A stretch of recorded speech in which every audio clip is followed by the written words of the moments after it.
Hi and welcome to SplashMaps' 5 top tips on how to adventure more often. One of the best ways to increase your outdoor time and all those well-being benefits is to get out whatever the weather. Very early morning and I'm off on a bike and then 3 trains. So our first top tip is to take the train. It's the low carbon option. My 2 hour and 3 different train option gave me just 2.7 kilograms of carbon. It's also easy to find train stations, so they're great places to arrange a rendezvous if meeting up with people. A printed map is always needed on an Explore, and even though there's lots of well-marked pathways, you have to know which one, and it helps to keep the map on hand. Only a splash map can do that in South Downs Central map, this one. So I'm here at Amberley. River Arun is crossed by the railway line and the South Downs Way. Choosing kit for wet weather is really important. I'm finding my deck shell weatherproof socks really comfortable. Anyway, the rain's beginning to come down and we're waiting to make a good start. My Paramar shell was excellent keeping the wind and rain out, as was the splash map doing the Blustery, same. breezy, wet day, and I'm here with Alex Middleton from Vespucci Adventures.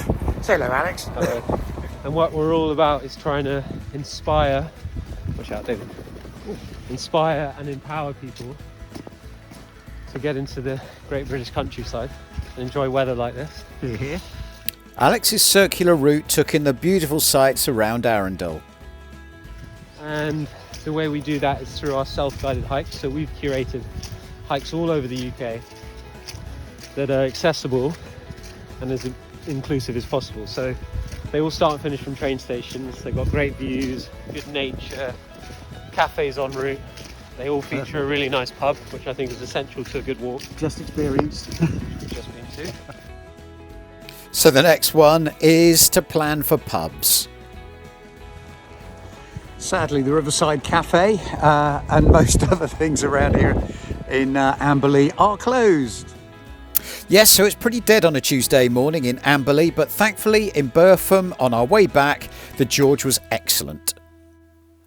The next top tip is to take advantage of local knowledge, and Alex had lots of this, from being able to duck into the protective alcoves on the narrow bridges when the HGVs came past, to the history of the area and to the routes themselves, which are all contained in the packs Vespucci provide. So our walk took us from Amberley alongside the River Arun, across a very boggy piece of otherwise drained land before we started making the climb up through Ash Woods. So there's Arundel Castle. I know we're probably about 5 miles into this walk, wouldn't you say? It's Something. yeah. 7. So nearly 9 kilometres into this walk. Back near the railway again. Heading on the way back where to? Heading to Amberley Station. Amberley Station, where we've both got trains at the end of a very soggy walk. It was a good run to get to the train on time. That was an extremely wet first experience of a Vespucci adventure. And it was beautiful to go down to this part of the South Downs. I'm very grateful to Alex Middleton, who's one of the founders, for taking the time out of his busy schedule to show me around. That really was a proper drenching.